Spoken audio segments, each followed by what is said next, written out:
Bonjour à tous et à toutes. Bienvenue dans cette table ronde qui va porter sur les solutions fondées sur la nature. Donc le sujet d'aujourd'hui, c'est comment la régénération des écosystèmes peut augmenter la résilience des territoires. Et avec toute cette dimension autour des solutions fondées sur la nature. Donc je me présente, je m'appelle Brieux Michou, je travaille pour Waterpreneurs. Nous, on est une organisation qui crée du lien entre des solutions, des entrepreneurs, des porteurs de projets, des investisseurs, des entreprises, des pouvoirs publics. Et dans le cadre de cette table ronde, je vais avoir la lourde tâche d'animer cet échange pour vous faire comprendre un petit peu ce que sont les solutions fondées sur la nature, essayer de voir qu'est-ce que c'est, comment ça fonctionne, à quoi ça sert, quelles sont les limites, comment on peut se servir de ces solutions fondées sur la nature pour pallier nos défis climatiques, biologiques, etc. Je vais vous faire une petite introduction, ensuite nos intervenants pourront se présenter. Je ne vois pas Marie-Cécile. Coucou. Et donc, voilà, on entend beaucoup parler ces derniers temps des solutions fondées sur la nature comme étant potentiellement des solutions à beaucoup de nos problèmes, de nos enjeux climatiques et biologiques. Il y a 3 mois maintenant, le congrès de la l'UICN à Marseille a réappuyé l'importance des solutions fondées sur la nature et a montré qu'on faisait face à une crise biologique qui est très liée à la crise climatique, qui est elle-même très liée à la crise de l'eau. On est sur cette agora eau aujourd'hui et c'est pour ça qu'on va traiter cet enjeu avec ce spectre-là. Donc le congrès de l'IUCN nous a montré que les activités humaines sont insoutenables pour la planète, s'il y avait besoin de le montrer encore un peu plus, et qu'on dépasse les limites planétaires, ce qui aggrave la situation encore une fois et qui menace la possibilité même de vie sur Terre. Voilà, c'est les mots de l'IUCN, donc c'est assez alarmant. Et donc on ne peut pas être dissocié de la nature, nous humains, on en fait partie, on en dépend pour nos vies, pour nos moyens de subsistance, pour toute notre existence. Donc quelle solution ? Une partie de ces solutions pourrait venir de ces solutions fondées sur la nature, SFN ou NBS en anglais, on va peut-être entendre parler de NBS, c'est la même chose. Et donc on voit ce concept qui est en plein développement et il y a plusieurs définitions, on en entend beaucoup parler, donc on va rentrer un petit peu dans ce détail-là, notamment Kamal pourra nous donner différentes définitions, mais en gros, la définition de l'UICN, ce sont des actions, les solutions fondées sur la nature, qui visent à protéger et à gérer de manière durable et restaurer les écosystèmes naturels et modifiés, qui répondent aux défis sociétaux de manière efficace et adaptive, offrant simultanément des avantages pour le bien-être humain et la biodiversité. On va y revenir, peut-être on pourra décortiquer tout ça avec Kamal. Donc à l'échelle de nos territoires, on a différents acteurs qui peuvent chercher à répondre à ces enjeux de biodiversité, de biologique, de crise climatique et au niveau de l'eau, et mettre en place des projets à échelle locale qui sont des solutions fondées sur la nature. Est-ce que c'est une réponse à tout ? On verra. Est-ce qu'il y a des exemples de solutions fondées sur la nature qui valent le coup d'être mis en avant ? Je pense que c'est de ça qu'on va discuter aujourd'hui. Comment ces solutions, puisque c'est des solutions, il s'agit de solutions, peuvent être passées à l'échelle ? Quels sont les blocages ? Donc je vais vous inviter tous les trois à vous présenter rapidement en quelques mots et ensuite on pourra rentrer sur la discussion. Marie-Cécile, peut-être tu peux commencer ? Bonjour, Marie-Cécile Grisard. Moi, je suis directrice d'une association qui s'appelle Initiative pour l'avenir des grands fleuves, qui est une plateforme d'échange de savoir et pratiques entre fleuves du monde entier. Donc, l'eau, les fleuves, ce sont le quotidien de nos activités. Et j'aurai l'occasion, à travers cet échange que l'on va avoir, de vous donner à voir aussi ce qui se passe dans d'autres pays sur la question des solutions fondées sur la nature. Merci. Vas-y, Kamal. Bonjour à tous. Donc, je m'appelle Kamal Azrak. Je suis chercheur senior à SINTEF. SINTEF, c'est une organisation de recherche indépendante localisée en Norvège.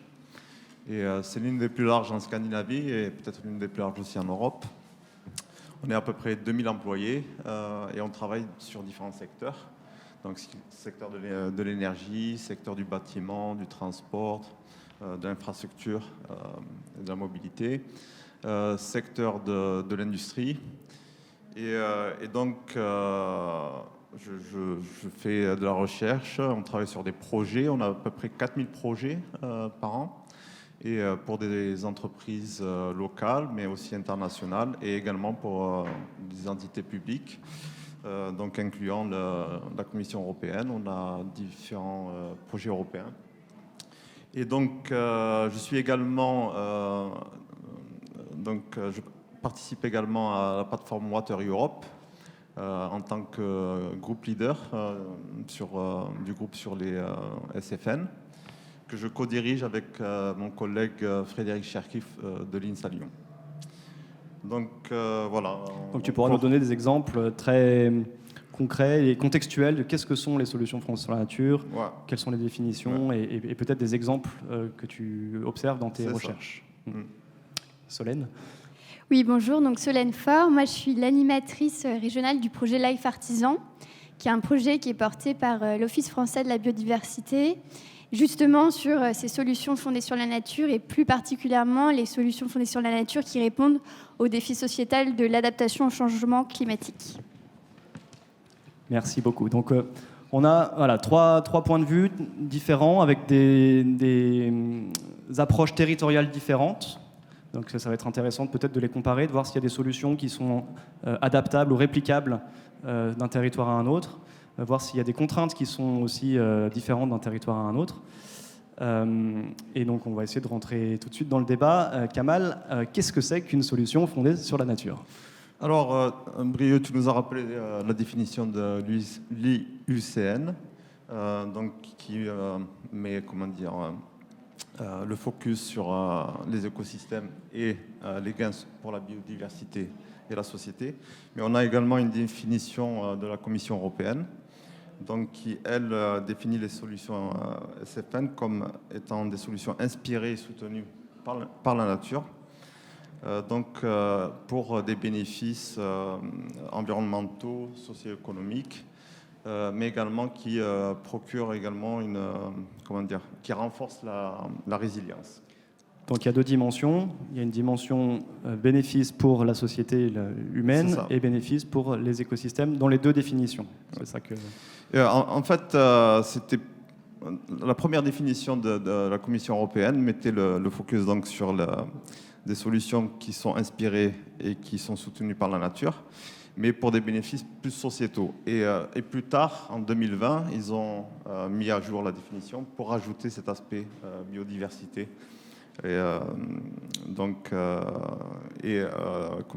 Biodiversité et également l'aspect fournissant une série de services écosystémiques, en fait.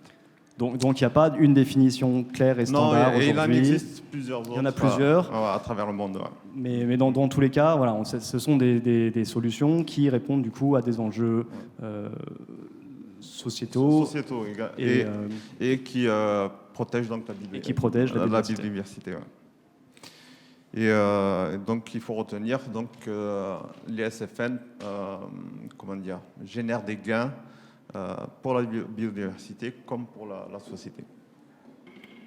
Donc l'UICN a également défini certains critères pour reconnaître des SFN, parce que certains utilisent des SFN sans le savoir. Donc il y a bien sûr, il faut que je lise mes notes, donc elles doivent répondre aux défis de société, comme on a rappelé.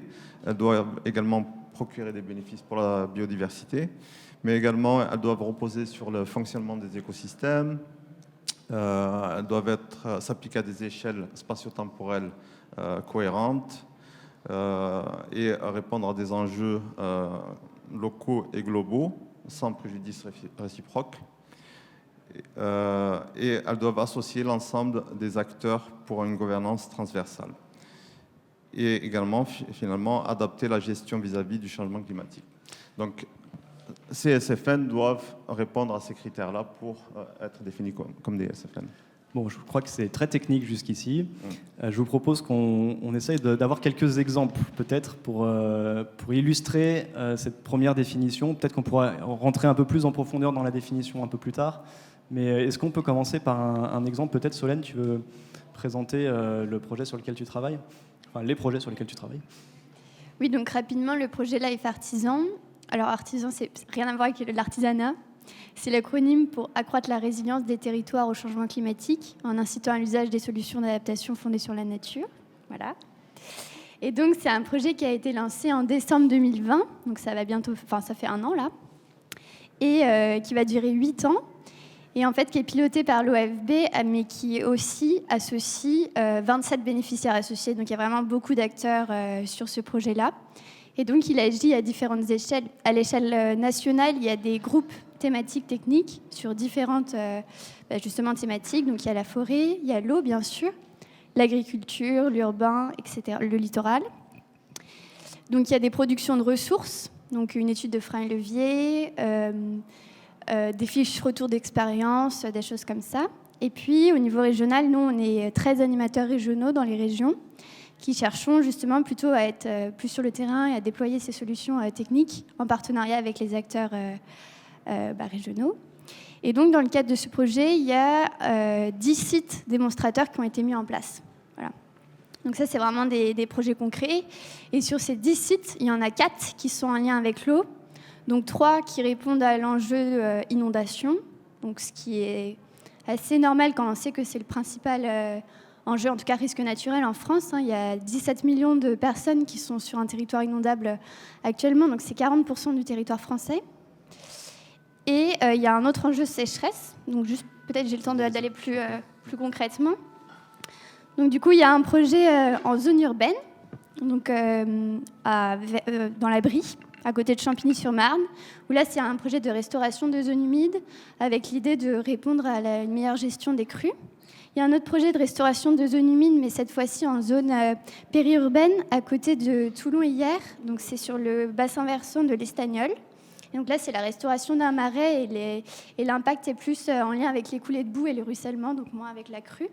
Et puis, il y a un troisième projet en Outre-mer, en Guyane, où là, c'est toujours sur la prévention des inondations, mais c'est une technique un petit peu plus différente, c'est du génie écologique, donc en particulier du génie végétal, et pour un meilleur entretien des canaux.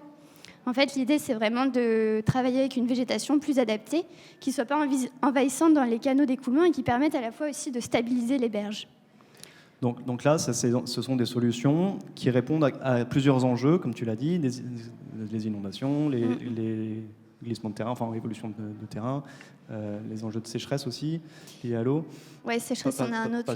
Pour le coup, là, c'est presque. Enfin, l'enjeu, l'impact du changement climatique visé sur ces 3 projets, c'est l'inondation. Et donc, ces projets, concrètement, qu'est-ce que fait l'humain dans ce projet-là pour. Donc tu parlais de renaturation, de restauration de zones humides.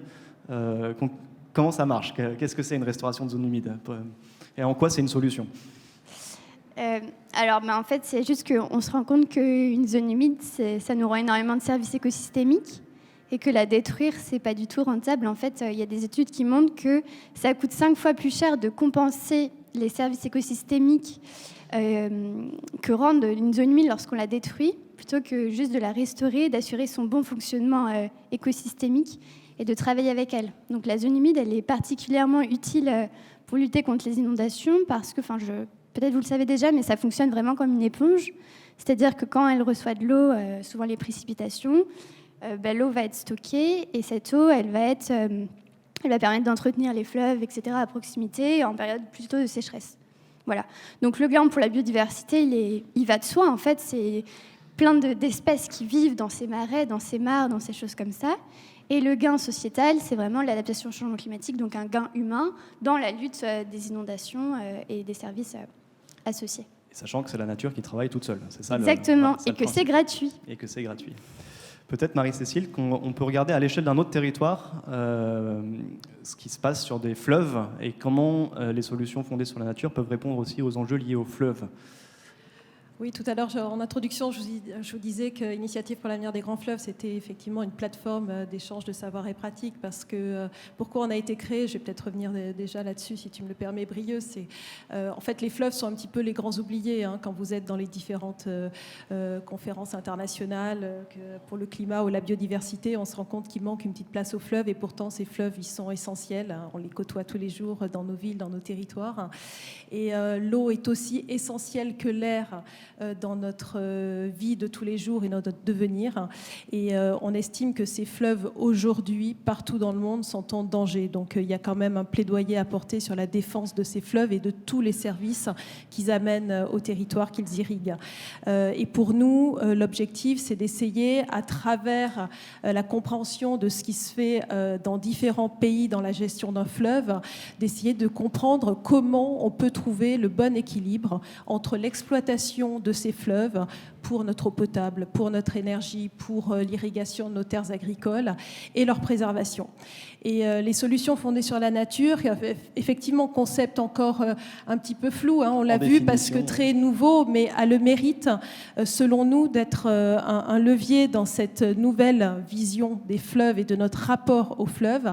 C'est de dire que l'eau, en tant que telle, c'est une ressource. C'est pas seulement une menace, on vient de parler inondation, non, c'est vraiment une ressource dans les territoires pour de multiples usages.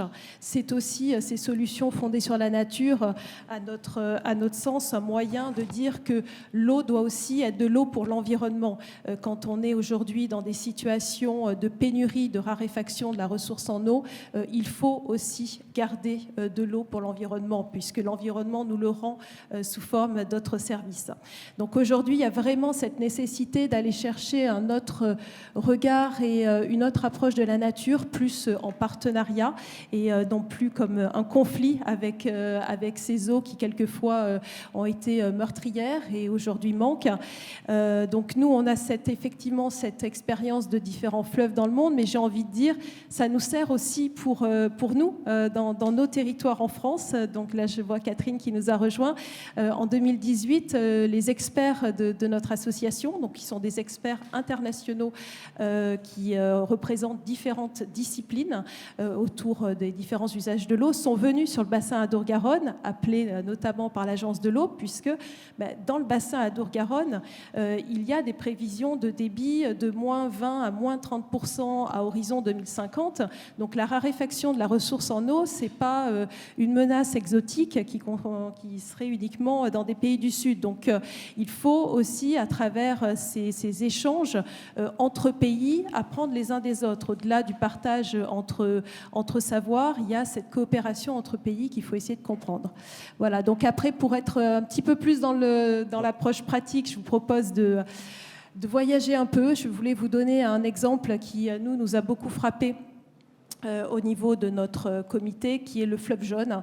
Nous y étions en 2019, avant que tout se referme.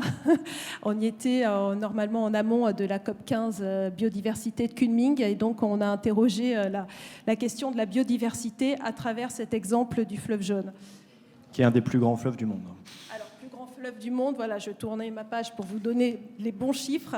Plus de 5000 km de linéaire, un bassin versant de plus de 790 000 km², 110 millions de personnes habitant dans ce bassin. Donc voilà, on est à l'échelle de la Chine, tout est immense. Et c'est un fleuve très particulier puisque avec une charge sédimentaire, donc des limons, des matières en suspension très, très importante, c'est plus d'1,6 milliard de tonnes de sédiments qui sont drainés dans ce fleuve, qui lui donne d'ailleurs son nom et sa couleur très, très marron. Et ce fleuve, c'est un fleuve, comme tout fleuve, c'est un organe vivant, dynamique. Il a changé plus de 26 fois de cours durant son histoire. Il a causé des inondations meurtrières et puis, plus récemment, avec les impacts du dérèglement climatique, avec beaucoup de prélèvements aussi pour les besoins des villes, il en l'industrie, c'est aussi des sécheresses. Et le pic avait été atteint en 1997, où pendant une période continue de 300 jours, le fleuve n'a plus atteint la mer. Donc voilà, donc à partir de là, qu'est-ce qui s'est passé? Il y a eu une sorte de révolution de paradigme par les ministères concernés et l'organisme de gestion du fleuve jaune qui nous accueillait, qui était de dire les endiguements, les barrages pour retenir l'eau et servir les différents usages ne suffisent plus. On ne va pas pouvoir, à un moment, pour lutter contre les inondations, bâtir des digues jusqu'au ciel. Donc il faut revoir la façon dont on traite le problème, revenir à la source. Et notamment, pourquoi il y a cette érosion des sols et mieux préserver les milieux. Et donc il y a eu une politique qui a été menée à partir des années 2010. Là, encore une fois, à l'échelle de la Chine, c'est-à-dire ça va très vite, ça va très fort. C'est aussi une leçon qu'on peut en tirer, nous, par rapport quelquefois à des tracas administratifs qu'on peut avoir dans la gestion de certains projets.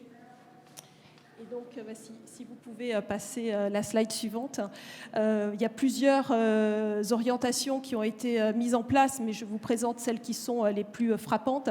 Ça a été déjà un programme de reforestation. Donc là, vous voyez un avant-après en une période de seulement 10 ans. Où c'est l'équivalent de la surface de la Belgique qui a été reforestée. Qu'est-ce que ça permet? Ça permet de mieux capter le carbone, mais ça permet aussi de retenir les eaux. Ça permet aussi de mieux conserver les sols et de limiter les phénomènes d'érosion. Ça a été aussi de la restauration, de la préservation de zones humides, comme tu le disais, Solène, qui permet d'avoir cette capacité d'éponge, notamment en cas de crue, à la fois au niveau de la source, mais aussi dans le delta. Et puis la mise en place de zones protégées, c'est-à-dire qu'ils ont défini une quinzaine d'aires écologiques qui sont un petit peu à l'image de nos parcs naturels, des zones où on va recréer de la biodiversité sans pour autant, à l'échelle de la Chine, on peut le nuancer un peu, enlever l'homme de ces espaces. Donc voilà, c'est un programme très très important qui a été engagé et qui permet aujourd'hui d'avoir des premières preuves d'efficacité quant à la baisse de la charge sédimentaire du fleuve et une meilleure alliance entre l'homme, ses usages, notamment la nécessité de continuer à prélever l'eau pour les besoins des villes et de l'industrie, et la préservation de la nature. Voilà, donc ça c'était un exemple un peu lointain que je voulais vous donner parce que frappant, je pense, par sa dimension. Plus près de nous, il y a l'exemple du Rhône, dans sa partie française, donc le fleuve Rhône, qui est géré dans sa partie française par la Compagnie nationale du Rhône, qui a donc je laisserai ici Valentine se parler plus tard et répondre à vos questions, le présenter puisqu'elle représente cette société, qui en fait le Rhône, comme tout fleuve, en France, il ne faut pas imaginer qu'à un moment il y a eu des fleuves sauvages et d'un coup d'un seul ils ont été pris par l'homme. Le fleuve Rhône a toujours été aménagé pour les besoins de la navigation dès l'Antiquité. Au XIXe siècle, il y a eu la construction d'épis Girardon pour favoriser la voie navigable. Et donc, un fleuve exploité aussi avec des barrages hydroélectriques. Là, vous voyez un schéma avec l'ensemble des barrages sur le linéaire.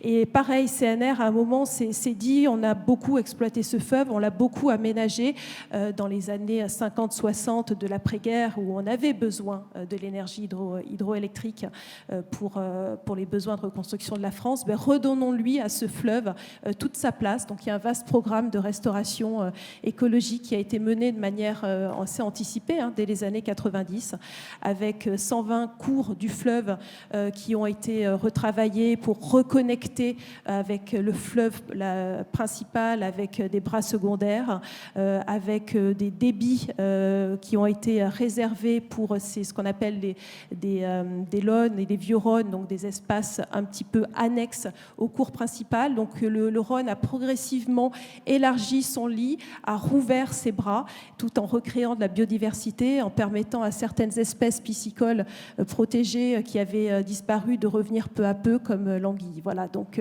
un autre exemple à l'échelle française que je voulais vous soumettre, où ces solutions fondées sur la nature montrent tout leur intérêt pour un meilleur équilibre entre préservation et exploitation de ce milieu naturel. Super, merci beaucoup. Donc il y a des mots-clés qui ont été dits ces dernières minutes que j'ai notés. Restauration, protection, renaturation, reforestation, restauration de zones humides, reconnexion des fleuves.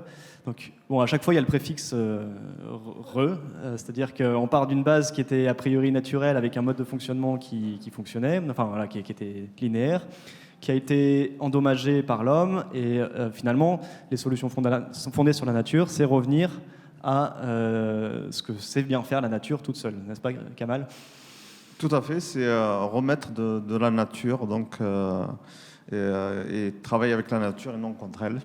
Donc, pour contribuer à une meilleure économie, une société plus efficiente en matière de ressources, et plus verte et plus résiliente. Et donc, tu avais des exemples à nous donner. Donc là, on a vu des exemples, on va y retourner tout à l'heure, mais un peu sur nos territoires. On a vu des exemples sur les fleuves. Et il y a aussi des exemples de solutions fondées sur la nature en zones urbaines pour l'eau. Exactement. On a par exemple un projet en Norvège qui s'appelle Climat 2050 et où on étudie des solutions pour gérer les eaux pluviales. Donc, par exemple, les toitures végétalisées. Donc, on a des études de recherche où on compare différents types de toitures et évaluer l'apport de ces toitures végétales comparé à des toitures conventionnelles. Et donc, on voit des bénéfices nets. On réduit donc le débit de ces eaux pluviales. On arrive à retenir les eaux au niveau de la toiture, mais on a également des pilotes sur les biofiltres, donc plus pour regarder l'aspect qualité. Par exemple, traiter les eaux de ruissellement des routes qui contiennent beaucoup de pollution, métaux lourds, polluants organiques. Donc on regarde des solutions biofiltres associées à différents types d'absorbants en fait, pour retenir ces polluants. On essaie donc d'étudier ces systèmes-là, d'apporter de la documentation pour essayer de convaincre donc les municipalités, les différents acteurs pour utiliser ces solutions-là. Et donc ces solutions, elles viennent en concurrence, en quelque sorte, avec des solutions grises. C'est ça. Est-ce que tu peux nous expliquer la différence entre les deux ?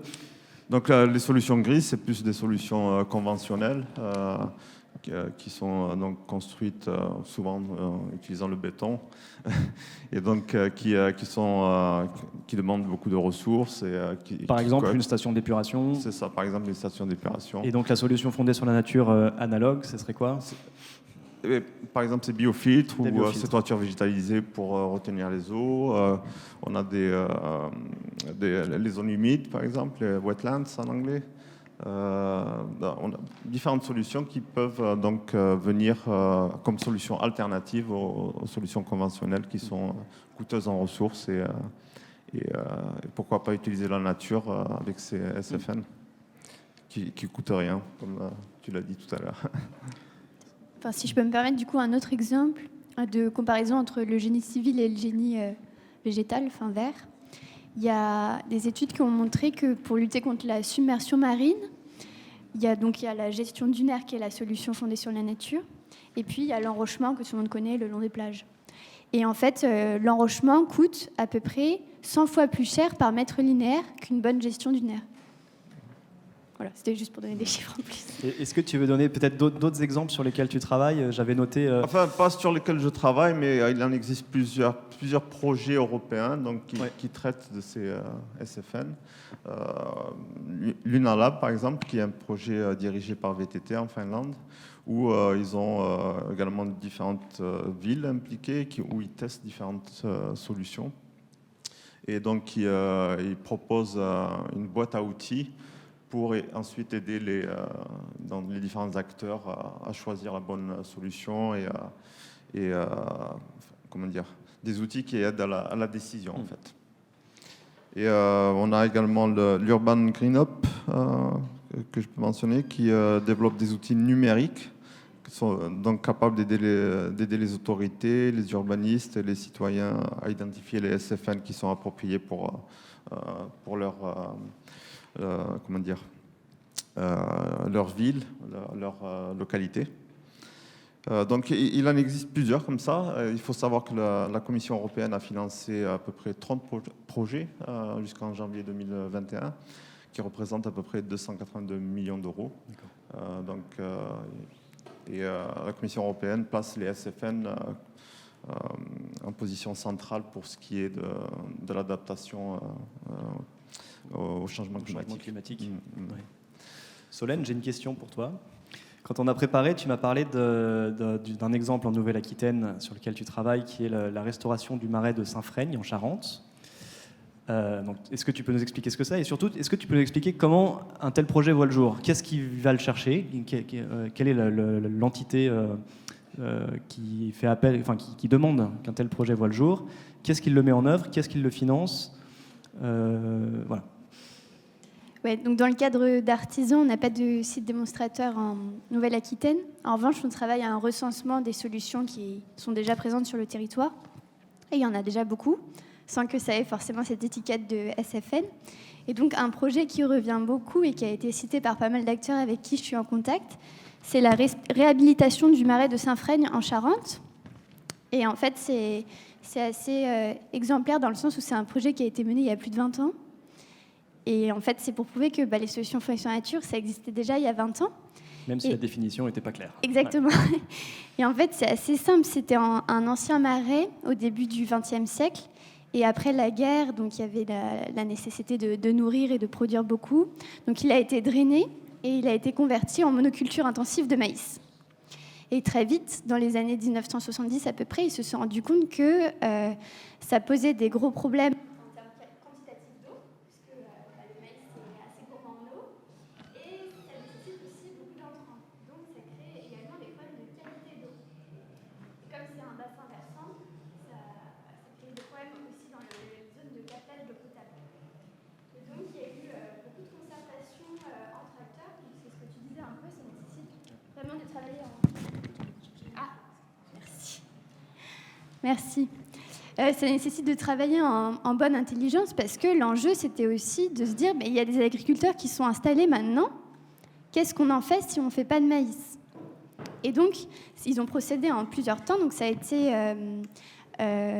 techniquement, c'était le Conservatoire des espaces naturels ex-Poitou-Charentes qui menait ça, en partenariat avec la commune qui finançait. Donc, une association qui fait le diagnostic. Oui, voilà. Il y avait un diagnostic. Après, il y avait tout un travail aussi avec les techniciens de bassin versant, voilà.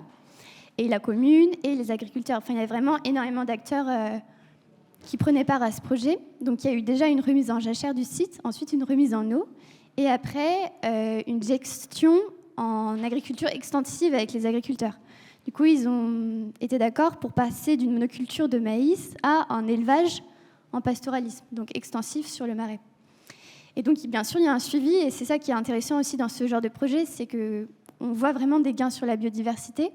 Donc, les suivis naturalistes, ils ont prouvé que toutes les espèces avaient augmenté, et surtout, il y a eu réapparition de 3 espèces patrimoniales, qui sont la loutre d'Europe, la graciole officinale, c'est une petite fleur, et le cuivré des marais, qui est un papillon. Voilà. Et après, en termes de bénéfices sociétaux, humains, etc., il y a eu une amélioration de la qualité de l'eau, même si ça ne suffit pas. En fait, il faudrait aussi refaire tout ce travail à l'échelle entière du bassin versant. Donc, bon, c'est déjà bien, mais ce n'est pas suffisant pour l'instant.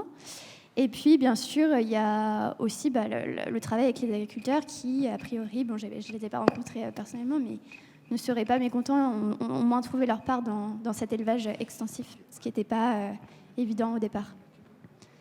Voilà. Et après, il y a plein d'autres exemples. Peut-être, j'en ai pensé à un quand Kamal parlait. Pour ceux qui sont de Bordeaux, un exemple qui est assez connu, c'est le parc aux Angéliques, qui est juste là-bas. Là. Et du coup, c'est un projet où c'était une ancienne friche industrielle avec des sols très pollués. Et ils l'ont revégétalisé et ils en ont fait une zone inondable. C'est-à-dire que si la Garonne, elle entre en crue, ça va inonder ce parc. Et il y a des noues, il y a des arbres, enfin voilà. Donc c'est hyper cool pour la biodiversité parce que déjà ça crée un parc, donc il y a pour l'aspect humain c'est bien aussi, bien-être humain, et puis pour la gestion de l'eau et puis la pollution. Enfin donc c'est un bon exemple, je pense, local. Merci. Je pense qu'il y a une question qu'on doit tous plus ou moins se poser, en tout cas moi je me la pose. On est au World Impact Summit, donc on cherche à des solutions qui ont un impact et qui peuvent être potentiellement répliquées, dupliquées, mises en œuvre pour avoir un impact sur cette crise biologique, climatique et de l'eau dont je parlais dans mon introduction. La question que je vous pose un peu à tous les trois, c'est est-ce que les exemples que vous connaissez de solutions fondées sur la nature sont réplicables ou est-ce qu'ils sont à chaque fois adaptés à des géographies et des contextes écologiques et humains spécifiques? Alors il y a des choses qui le sont peut-être, d'autres moins. Est-ce que vous pouvez parler un peu de cette aspect réplicabilité des solutions fondées sur la nature? Peut-être Marie-Cécile, entre la Chine entre le fleuve jaune et le Rhône, est-ce qu'il y a des choses qui se ressemblent aujourd'hui dans les exemples qu'on voit? Est-ce qu'il y a des exemples de Chine qui peuvent être mis en place le long du Rhône ou ce sera forcément différent?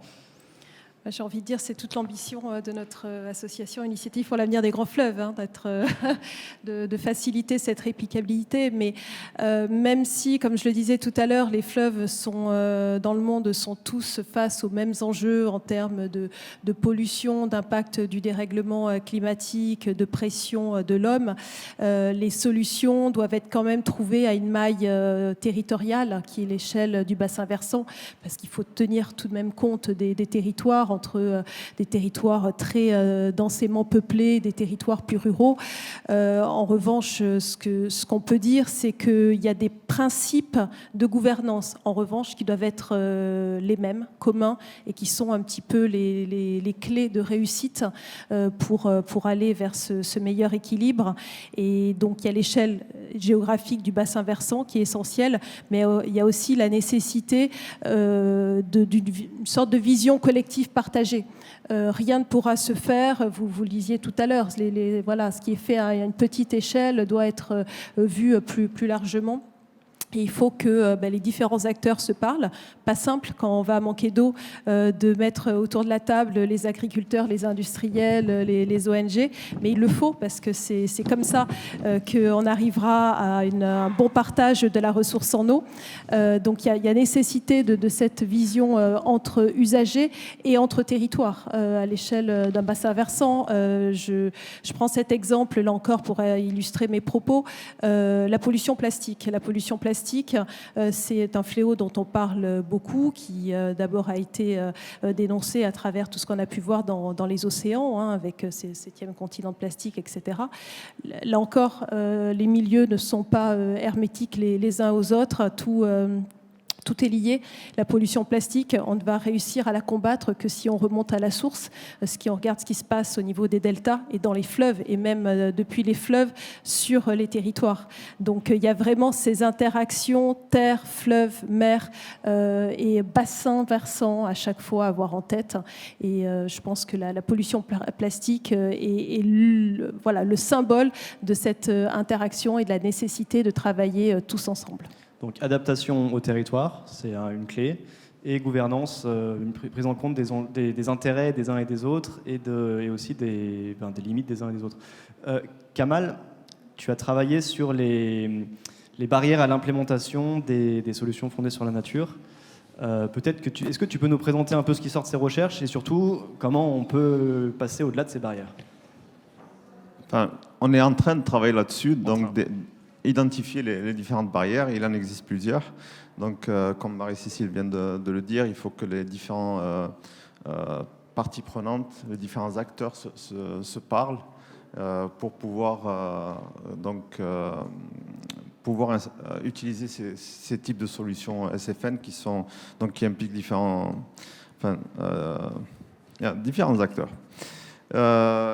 Donc, en tant que barrière, il faut également trouver les financements pour ces solutions-là et impliquer les politiques, les politiciens. Aujourd'hui, comment c'est financé les solutions fondées sur la nature? Je ne peux pas dire. Je pense que ça dépend. Ouais. Solène? Oui, pour l'eau, pour le coup, les agences de l'eau font déjà beaucoup de choses en restauration des zones humides, morphologie des cours d'eau, etc.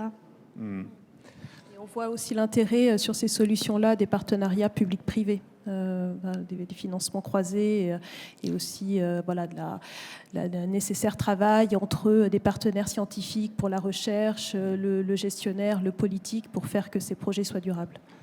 Donc accélérer les financements, ça c'est le premier volet. Et ensuite, au niveau des connaissances, donc les projets de recherche ont généré pas mal de connaissances, mais bon, il faut les transférer donc aux différents acteurs qui prennent connaissance donc de ces SFN, de ce qu'elle peut apporter à la communauté. Et également, il faut développer de nouveaux outils pour aider à la décision. Donc, il y a plusieurs projets qui sont en train de travailler sur ces thèmes-là. Et également, il faut, au niveau politique, développer de nouvelles... Des régulations, des législations, j'imagine. Ouais. Des régulations et des législations qui poussent, qui aillent dans ce sens-là. Ouais. Qui aillent dans le sens des SFN. Donc, c'est ce que j'avais à dire sur les barrières. Sur les barrières. Et du coup, comment on passe au-delà de ces barrières? C'est peut-être toute la grande question. Est-ce que l'OFB travaille dans cette direction-là pour passer à un certain nombre de ces barrières-là? Oui, tout à fait. Du coup, là, dans le cadre du projet, il y a une étude des freins et leviers qui a été menée au niveau national. Donc, les freins, c'est exactement ce que tu dis. Et après, au niveau régional, on essaye là, on est en train d'écrire un plan d'action pour agir. Et on a décidé d'agir selon 4 axes. Donc, le premier, c'est la connaissance. Donc, faire connaître les SFN, déjà faire connaître cette notion. Et aussi, on manque actuellement de chiffres. Donc, prouver que c'est intéressant en termes financiers, en termes écologiques, etc. Et du coup, pour ça, je crois beaucoup, en tout cas personnellement, à la preuve par l'exemple. Et donc ça nécessite aussi de valoriser ce qui existe déjà. Et voilà. Donc notamment, par exemple, dans le domaine agricole, tous les projets agroécologie, agroforestiers, etc., il y a déjà des impacts vraiment visibles sur les rendements. Typiquement, les couverts végétaux aussi, sur tout ce qui est érosion hydrique, érosion des sols.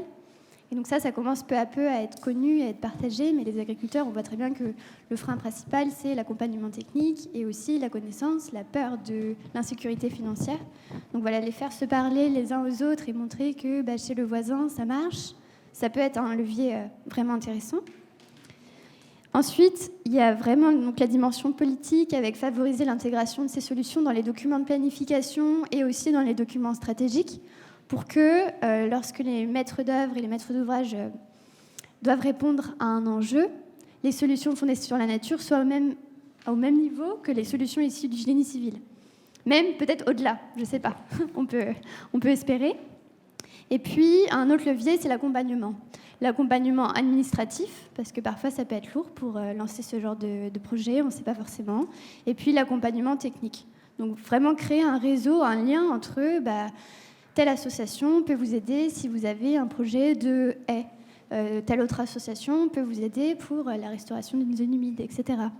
Tel partenaire privé est en particulier dans la désimperméabilisation des cours d'école. Voilà. Et puis, le dernier levier, qui est peut-être le plus important aussi, c'est trouver les financements. Alors, il y a des financements publics, ceux de l'Agence de l'eau, des régions, etc. Il y a les financements privés qu'il faut arriver à mobiliser et qu'on peut aussi mobiliser par les politiques publiques. Donc typiquement dans le domaine agricole, avec les MAEC, les choses comme ça. Et puis, il y a tous les financements aussi de la compensation. Alors la compensation, il faut faire attention parce que voilà, les SFN, c'est vraiment avoir un gain net de biodiversité. Donc faut pas... C'est pas que le carbone, oui. Voilà. Mais on travaille en tout cas actuellement avec CDC Biodiversité, qui est un des partenaires du projet. Et il y a potentiellement des pistes à explorer dans ce sens-là. Et de votre point de vue à vous trois, individuellement ou vis-à-vis des projets que vous portez, aujourd'hui, quel type d'acteur a besoin d'être plus sensibilisé ou plus mobilisé pour accélérer le déploiement de ces solutions fondées sur la nature? Est-ce que ce sont plutôt les acteurs financiers, les acteurs politiques, les acteurs, le grand public, un peu tout ça à la fois? Marie-Cécile? Oui, moi j'ai envie de dire qu'effectivement le grand public doit être impliqué parce que déjà au stade des projets, quand on fait une opération de restauration d'une zone humide, quand par exemple on fait des brèches, on casse des digues pour permettre un cycle de l'eau plus naturel, je pense dans les deltas ou souvent pour favoriser des activités salines par exemple, exemple, on avait construit énormément de digues comme en Camargue, et quand on casse ces brèches pour retrouver un cycle de l'eau naturel, et ben, tout ça, ça crée des modifications de paysage. Et il ne faut pas oublier que l'eau, c'est comme je le disais, c'est dans notre quotidien, c'est dans nos cultures, c'est dans nos mentalités. Donc il faut que les gens comprennent pourquoi il y a ces différences de paysage, pourquoi cette lagune elle est asséchée en été alors qu'avant elle ne l'était pas, par exemple, pourquoi cette espèce-là est moins présente, parce qu'il y a une autre espèce invasive, et voilà. Et nous on le voit au sein d'IAGF, parce qu'on a beaucoup de représentants de sciences sociales dans nos travaux qui apportent des regards, que ce soit des traditions religieuses liées à l'utilisation de l'eau, ou des visions architecturales. Il faut prendre en compte toutes ces représentations. On a un exemple frappant récemment quand on était en Suisse, donc sur la partie Rhône suisse, il y a des travaux très très conséquents qui sont actuellement menés et qui vont durer sur une vingtaine d'années, de troisième correction du Rhône. La fameuse troisième correction du Rhône, qui vise avant tout à se sécuriser une nouvelle fois des inondations, mais aussi que les populations se réapproprient un petit peu plus le fleuve avec les aménagements de berges, etc.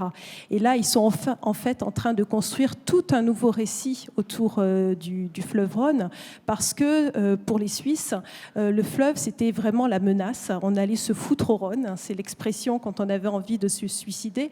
Même la terminologie de correction montre qu'on n'a pas un rapport très pacifié avec le milieu aquatique. Il faut le maîtriser, il faut le corriger. Donc il y a tout ce travail de sémantique qui finalement n'est pas anodin. Et faire participer le grand public, alors ils le font parce que la Suisse a une vraie tradition de concertation, à travers beaucoup de réunions publiques, de documents remis dans les boîtes aux lettres des citoyens, est très important, puisque c'est en ça que ces projets seront acceptés et qu'il y aura une demande sociale pour les développer encore plus. Et pour travailler personnellement sur ces sujets en ce moment, sur le Rhône, c'est pas simple. Il y a beaucoup d'opposition entre les différents types d'acteurs. Agriculteurs, par exemple, voilà, pour revenir notamment, à eux. Donc, Et donc, cette concertation est plus que nécessaire. Ouais. Kamal, est-ce qu'il y a des acteurs, du coup Je pense que les trois types d'acteurs doivent se parler. Du point de vue de la recherche, comment on peut disséminer, du coup, la recherche, et est-ce qu'il y a des plateformes qui recensent les SFN ? Les plateformes, je pense qu'il en existe. Donc, on a le groupe de travail à Water Europe.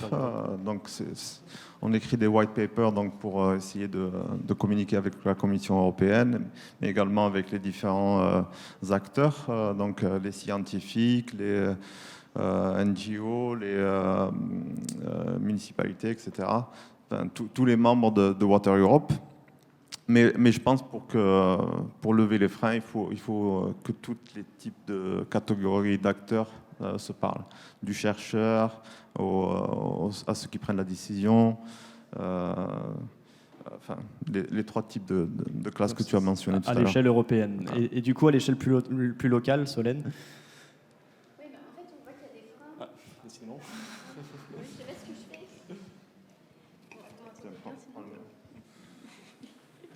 Désolée. Alors, je trouve que ça dépend des thématiques. C'est-à-dire que, par exemple, si je reprends l'exemple de la désimperméabilisation des cours d'école, ça, c'est quelque chose qui est assez porté par les élus et qui est moins bien accepté de la part des parents, parce que les enfants vont salir s'il y a de la boue, des choses comme ça. Et du coup, il y a un vrai travail à faire avec tout le monde pour que ce soit accepté. Et en fait, ça marche. Parce que maintenant, les écoles qui ont des cours végétalisés sont les plus demandées. Voilà. Mais c'est un processus qui est assez long et qui est complexe. Et typiquement, sur des solutions plus agricoles, là, c'est vraiment les principaux concernés, les agriculteurs qu'il faut convaincre, mais aussi toutes les filières, c'est-à-dire les chambres, les coopératives, parce qu'un agriculteur qui va vendre à sa coopérative, s'il fait du maïs semence, etc., il ne va pas tout changer pour faire des couverts végétaux s'il ne va pas pouvoir les vendre via sa coopérative. Donc c'est vraiment des systèmes entiers qu'il faut revoir et changer assez vite. Est-ce que l'un ou l'autre veut réagir sur ces différentes interventions ? Ou alors est-ce qu'on peut, il nous reste quelques minutes, donc on peut ouvrir aussi aux questions de la très large audience qui est dans la salle aujourd'hui.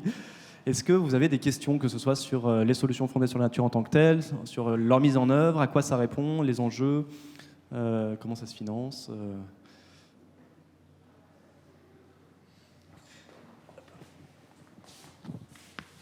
Thomas Cuisance de l'Agence de l'eau, et j'ai participé entre autres à l'exemple qu'a donné Solène sur la réhabilitation du marais de Saint-Freigne. Ce qui est important de dire, c'est qu'on redonne les fonctionnalités au milieu, donc on leur redonne leur pouvoir. Et je pense qu'il est important vous avez raison, il faut convaincre le grand public, mais c'est aussi les élus qui sont quand même décideurs, parce que c'est des projets de restauration qui sont généralement d'intérêt généraux, et c'est ces collectivités qui portent ces projets-là, donc avec les financements publics, mais même si public-privé apporte des financements comme l'Agence de l'eau, il y a une partie d'autofinancement qui est portée par la collectivité locale. Et ce qui est très important, je pense, c'est la quantification de ces services rendus qui est aujourd'hui méconnue. C'est-à-dire, pour travailler sur la restauration des milieux aquatiques, j'ai prouvé à des élus qu'il y avait des eaux de baignade. Par exemple, vous avez une baignade qui était fermée pour cause de problèmes de qualité d'eau, et je leur ai prouvé qu'en travaillant à l'amont, l'eau elle est de meilleure qualité, ils allaient plus faire du curatif. Et là ils ont percuté et ils ont mis leur énergie à travailler sur l'amont et à renaturaliser l'amont pour et la baignade aujourd'hui est de nouveau ouverte, et on a vraiment gagné comme ça. Et c'est quand on aura cette quantification, on pourra prouver aux élus que l'argent qu'ils mettent et d'intérêt général répondra vraiment aux enjeux de tout le monde, et que c'est là où l'eau bien commun prend vraiment tout son sens. Donc voilà, faut vraiment qu'on ait des billes techniques et des arguments pour convaincre tout le monde d'aller sur ces sujets-là. Et donc ça passe par des pilotes, des exemples, dont certains existent déjà depuis longtemps, mais de mesurer les impacts, et ça va te permettre.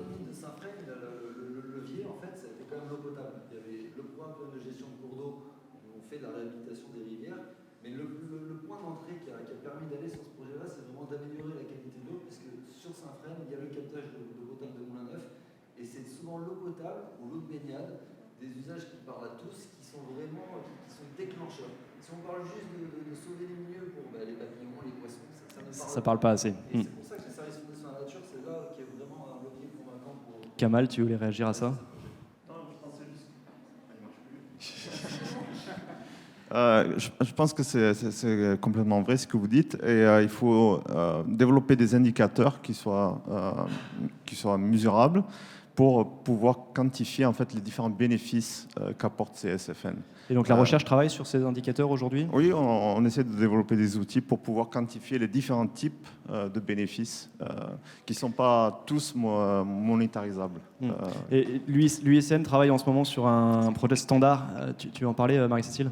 C'est exactement ce que j'allais dire. Il y a un grand travail qui est fait en ce moment par l'UICN, dont on est membre, effectivement, pour globaliser ces solutions SFN. Il faut à un moment donné des indicateurs et aussi des standards pour que ce soit réplicable.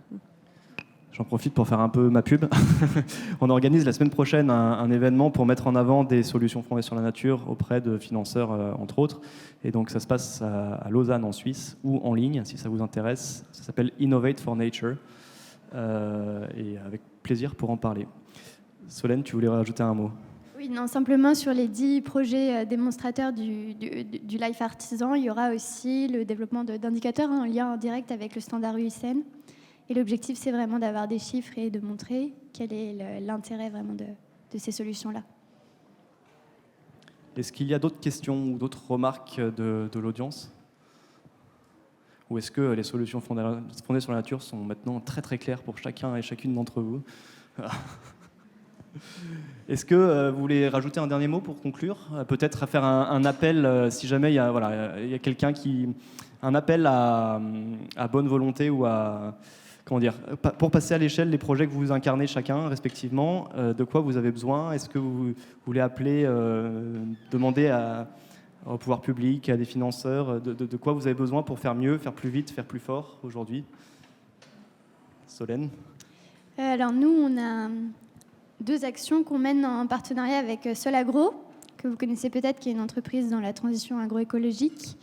Et du coup, dans le cadre de ce projet-là, on va accompagner 2 territoires dans leur transition agroécologique, donc aussi en lien avec l'eau, bien sûr. En Nouvelle-Aquitaine, on cherche une collectivité territoriale et une coopérative agricole de la taille d'un département à peu près. Et donc, ce sera un accompagnement de 1 an qui commencerait en mai 2022. Donc, je ne sais pas qui vous êtes et ce que vous faites, mais si jamais vous êtes d'une collectivité territoriale et intéressé, vous pouvez venir me voir à la fin. Merci. Kamal, un appel. Non, il y a plusieurs appels à projets là, au niveau européen. Et donc, on cherche toujours des partenaires pour cela. Donc, si vous avez... Quel type de partenaire?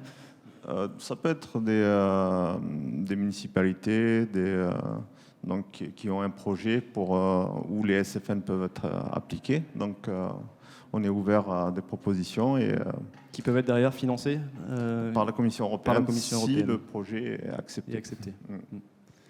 Et Marie-Cécile?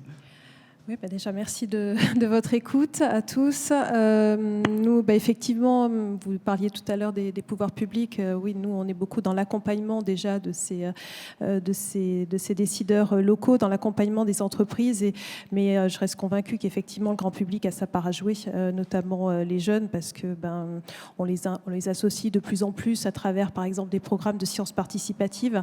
Et ça, c'est génial, parce que ça veut dire que dès la primaire, ils sont sensibilisés à la protection de l'environnement et nous au sein d'IAGF on voudrait pousser plus cette piste-là de l'éducation des plus jeunes. Donc voilà, si je dois lancer un appel à partenariat, c'est plus pour nous aider à travailler sur ces programmes de sensibilisation auprès des plus jeunes et toujours avec notre prisme, nous, qui est celui des fleuves.